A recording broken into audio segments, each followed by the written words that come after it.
Hello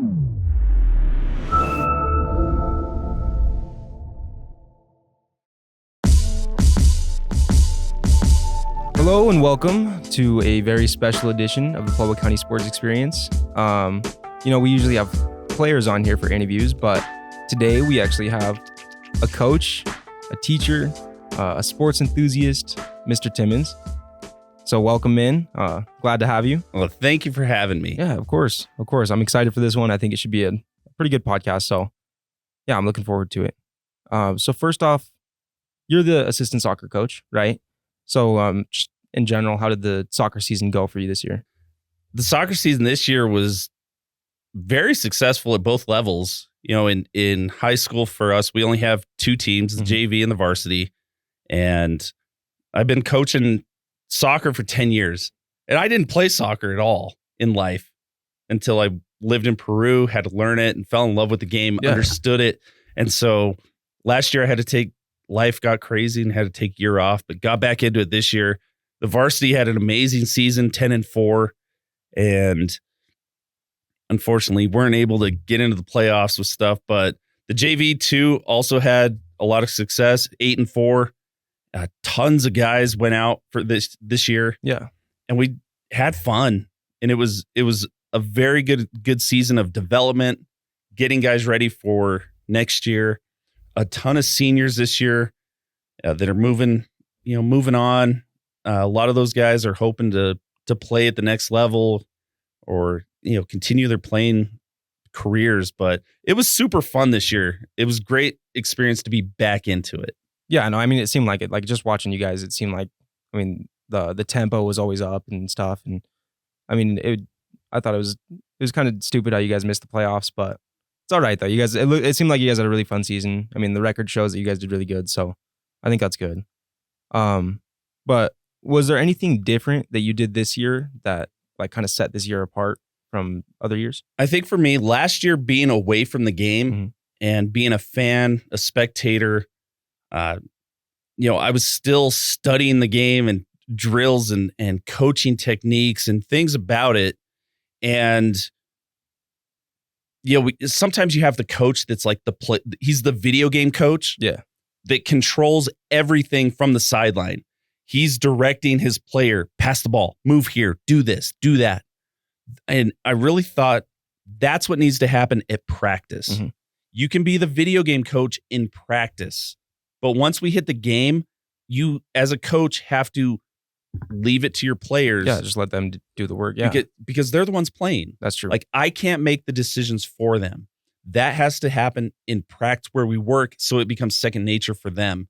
Once they get in the game, they know what to do. It's not coach telling them, throw the ball here, move there, pass that, shoot the ball. And so I tried to step back and not be as much that video game coach from the side. Yeah. And I had my son playing this year, so that was a different experience. That's exciting. Of also wanting to separate, okay, dad's over here, coach is over here, and not try to mix them. That's good. I mean, like I've dealt with a lot of, coaches who are dads as well of the team, but I think if a coach is able to separate that just makes the team better as a whole. You know what I mean? So I think that's super nice that you're, trying to separate coach from dad on the field. I know it's probably hard, but yeah, because there's times I want to defend my boy. Yeah.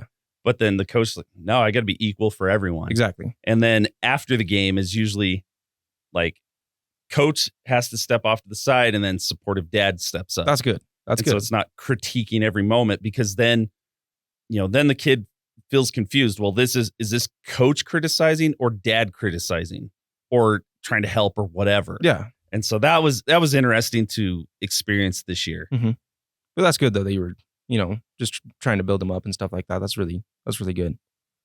I know you mentioned the seniors earlier, but are you going to miss the seniors a lot?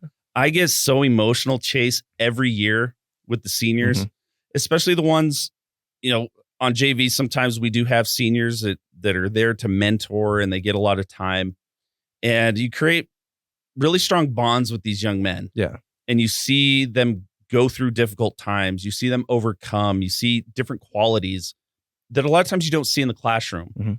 And then the guys that you've been with them for 4 years. And for me, it's always hard because we're not going to have those experiences anymore. And so I break down, I post stuff on social media all the time. And when I put my senior night, I put our selfie with the seniors. I was bawling as I put that together. Yeah. Cause they're special, and it's fun to see them grow. And as a coach, you see their potential, not only on the field, but outside in life. You see the young men that they are. I mean, I feel like it's like especially hard for you because, I mean, not only are you coach to them, but you're also a teacher to them. For a lot of them, you're a mentor to them. You know, you're just the guy that, you know, they go to. They always, you know, come in to your class and stuff. So I bet that's, you know, especially hard for you. It is, but then, you know, those bonds and connections that we make go past school. Yeah. So when I see guys, you know, years down the road, it's always a fun reunion to see where they're at, and we remember those fun times, and you know how they're doing now. And I think something that I feel is very important, that they know after their school life, their soccer life, they still have a friend that cares about them. Yeah. So whatever happens, they can count on, you know, Mr. Timmons still cares about me. He knows me. So whatever life throws at them, they know that I'm in their corner. Yeah, no, that's great. It's great for them to have a guy like that. Yeah, so you said that like earlier in your life you didn't really care for soccer too much. You didn't play it at all, didn't really watch it. I know you went to Peru and you lived there for a while on the mission. What kind of drew you to soccer? You know, growing up, I was a baseball guy. I Yeah. played college baseball. That was my thing. And I played basketball just because I was tall and needed something to do, but soccer was never a thing. But in Peru, that's all they do. And so as a missionary, you get one free day a week. And what did everybody want to go do? Let's play soccer. But we'd go play on cement courts, like basketball courts outside. And it was like kind of like indoor. Yeah. But it was intense. And if you're the tall American guy, he doesn't have footwork. Go play goalie. And when you're getting rockets shot on you the whole game, it's scary. And so there came a time I said, I don't want to die as a goalie here. So I got to learn some moves. So talking to some of my buddies, they're from Bolivia, from Peru, Colombia. They show me some footwork. And so I start getting used to it. All I have to do is in warm up, show one little move. And everybody's like, oh, he plays. Oh, he plays. Okay. He doesn't have to play goalie. Oh, thank you. and so from there, I started to understand the beauty of the game. And once I got back home. A lot of my buddies had served missions too in Latin America, a couple in Europe. Yeah. And everywhere they played soccer. They just played soccer. So we'd get together, we'd call up the boys. Hey, we're meeting up at the park. Let's bring a ball. Let's do it. And we just go have these friendly games of soccer out at the park. And that's just continued on. That's awesome. That is really cool, actually. So you mentioned that you played college baseball, right? Is there any part of you that, you know, wishes that like maybe you continued your baseball career, or like maybe coaching it, like continued it that way rather than coaching soccer? You know, I when I started here at County, I coached baseball. I was an assistant coach, pitching coach for the varsity, and then did freshman for a couple of years. But I was also coaching middle school basketball. Yeah. I got into soccer, and it was just too much. Yeah. And I love baseball, but I just needed to step away. That makes sense. I love the game. If I can play, I love it. I got back in and coached my son's like little league team up to the 14 and unders. And I just needed time away. That makes sense. From the game. Yeah. I love it.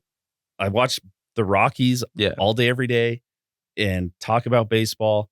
But the whole coaching part, for me, that's one of those, I just needed to step away from it. That makes sense. Because it was so much a part of my life forever. Forever, yeah. But now, you know, even for my kid, I don't force it on him. You know, good, yeah. Follow his stuff, and I'm good. I'm at peace. That's good. With it. You know, I love talking baseball, though. That's but great. The coach, I'm good. That's good. That's good to hear.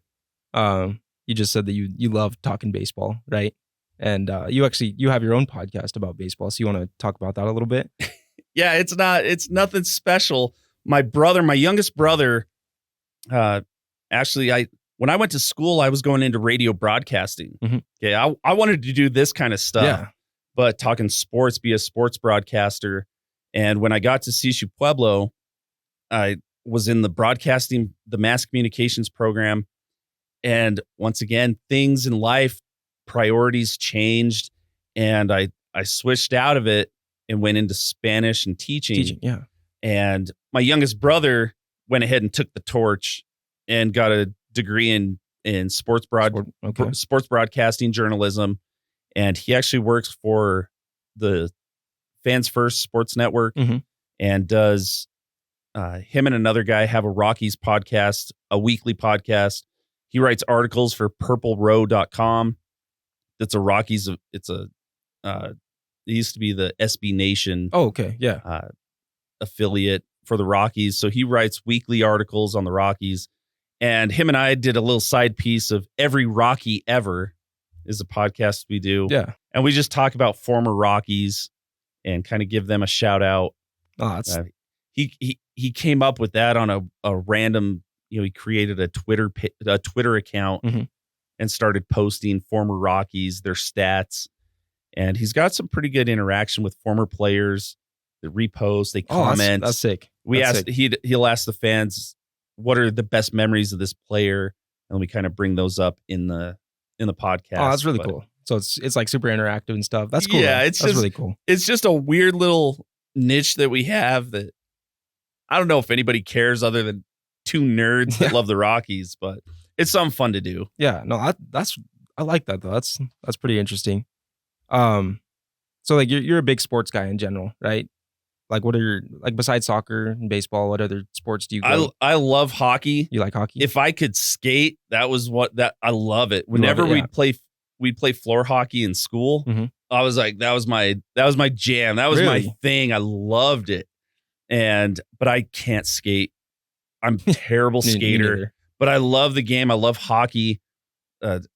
Following my brother's route, I created a Twitter account called Every Avs Ever. That's sick. And I was posting former Avalanche players, but once again, life just got too busy, and I was okay. I'm good. I'll take a break. Yeah, that's a ton. Yeah, but I love the Avalanche and follow a lot of hockey, and I'm a Colorado guy, so I root for the Nuggets. I'll watch them when I can. Yeah, of course. The Broncos. I was a huge Broncos fan with my grandma back in the late 90s.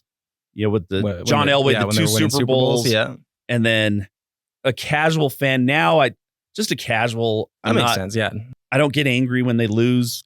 I expect it. When they win, I'm like, great. That's awesome. I hope they do good. Yeah. But I can tell you a handful of players, but.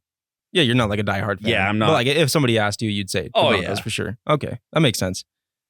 But yeah, I mean, yeah, you're just a sports guy. Yeah, that's a sports guy. That's good. I love it. It's, and I'm a big, I never fit into that jock category. I'd play sports. I could talk sports, but I could also play video games. Yeah. I can talk about classical music.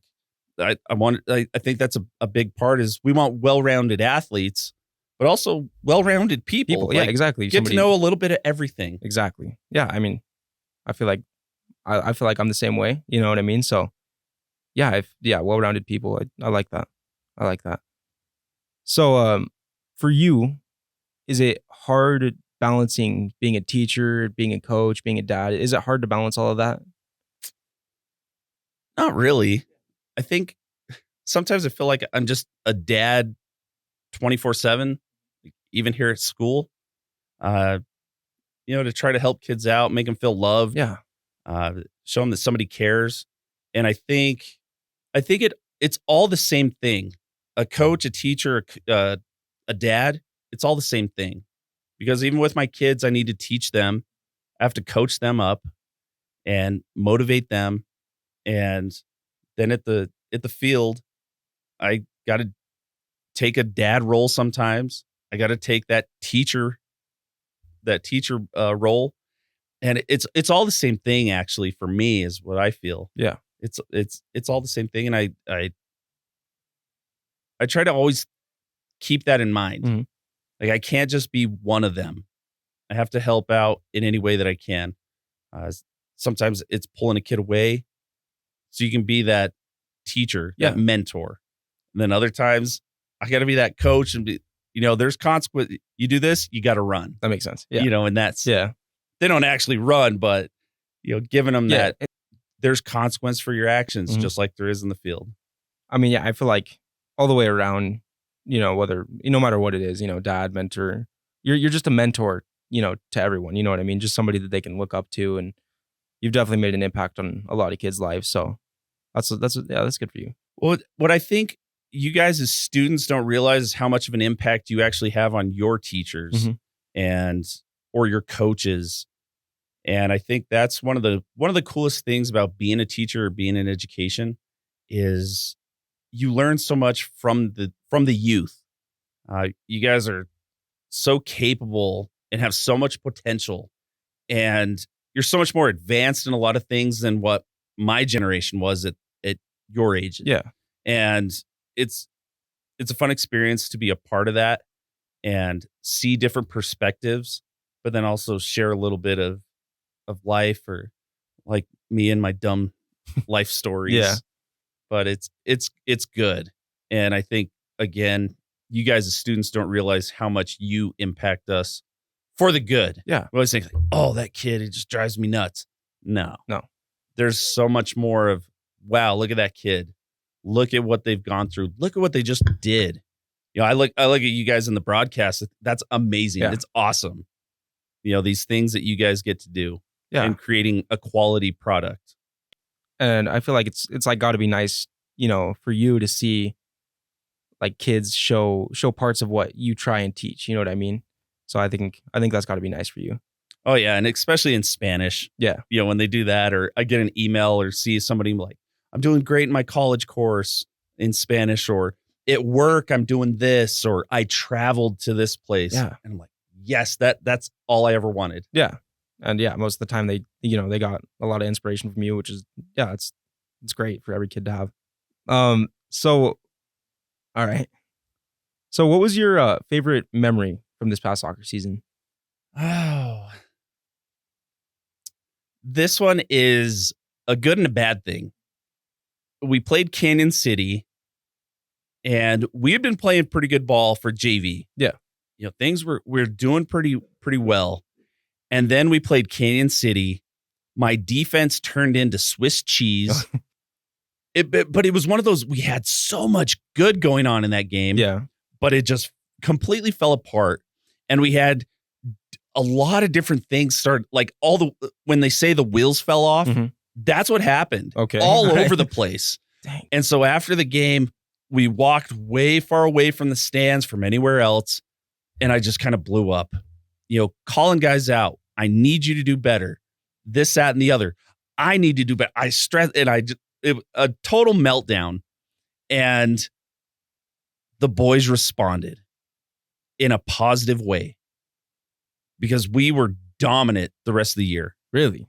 We won all the rest of those games and dominated those games. Dang. As a JV. And it's hard for me. We had 25 guys. Yeah, that's tough. Can only have 11 on the field at a time, but get guys rotated in, guys buying into their role and working as hard as they can for the time that they had. And that was the moment of the season after that is where it really became fun because guys, it was clicking and you could tell guys were there for each other. Yeah. And so that was the funnest thing for the season. It was fun seeing my kid getting varsity time when he scored his varsity goals. Yeah. Like for me, that was like, it was cool, but it was cool every time that we had success as a team. Yes. I see guys go into roles and do this, that, and the other. A nephew that was playing who, I saw that fire get lit in him, scored a few goals. I saw other guys step up and start reaching that potential that I've been hoping they'd reach. Yeah. No, I mean, I think it, so like at Canyon City, it kind of just lit that fire underneath them. That was the one where it just, everything switched. Yeah. We had a kid that hadn't played goalie since he was 8 years old. Really? And we needed a goalie. He quit football, came over to us, and bought in. Dang. And did a great job. That's good. Yeah. And it was fun. So that was, the specific moment with the Kansas City, but the whole season, it was really enjoyable. Yeah. I mean, just a lot of improvement and stuff like that. Yep. That's great. That's great to see as a coach. And that's my role as a JV coach. I have to develop guys. My real goal is to not have any of them the following year. That's true. I want to get them as best they can so they can go up and have success at varsity. Varsity, yeah. That makes sense. So but again, it's always fun. It's always a challenge, but it's fun and it's fulfilling. That's good. That's good to hear. All right. And then the final question for you, how excited are you for the future of Pueblo County soccer? I'm excited. I had a good core group of guys on JV that I think they're getting ready for that step up to fill in. We've got a lot of spaces to fill on that varsity roster. Yeah, obviously you lost a lot of seniors, so a lot of seniors and guys are starting to see where do they fit in, whose spot, and that's what I tell them at the JV level. Which guy do you need to replace? Who are you going to outwork? Yeah, that should be your goal. That's my position. I'm going to work as hard as I can to take it from them. Yeah. Or when something happens, I fill in. Exactly. Yeah. That's what they're going to do. And so I think we've got guys coming up, and like I said, guys stepping in from maybe they haven't played in a while, and they show up and they fall back into it. Yeah. And I think we'll be all right. I think so too. Yeah, I think you guys will be just fine. You got to stay positive. And I said, one of the things I always say is every guy is replaceable. You can fill them in. It's just all about how hard are you going to work and what effort are you going to put in? Are you going to buy in and believe? Yeah. And I think almost all the kids are willing to put in that much work to, play at the highest level, play at their best ability at least. Definitely. And one of the things that soccer has a little different than others, there's all the club teams. So they're going to be playing in the springtime. A lot of these guys are year round doing stuff. And so they're not going to be sitting around eating potato chips on the couch. That's true. They're out working, doing footwork and out at their club teams and doing that stuff. So once summer starts rolling around and we get back into it, they're ready to go. Yeah. We're not starting from square one. Exactly. Yeah. I mean, I think there's a lot of potential there with this program. So I'm excited to see it for myself as well. But thank you so much for coming on. I appreciate you a lot. I think it was a lot of fun. It was a good podcast for sure. Oh yeah. It's fun. I've never done it with a big setup like this. Yeah, it's a nice setup. I'm always sitting in my basement in my little office with my AirPods, and it's terrible. But my brother keeps telling me I got to get a microphone, get the fancy headphones, and we can be a little more legit. But yeah, that's pretty much everyone's reaction when they come in here. They're like, "Dang, this is way fancier than I thought it was." But yeah, I think that's gonna do it for us. Thank you guys so much for tuning in to this special interview with Coach Timmons. And we'll see you guys next time. Thank you.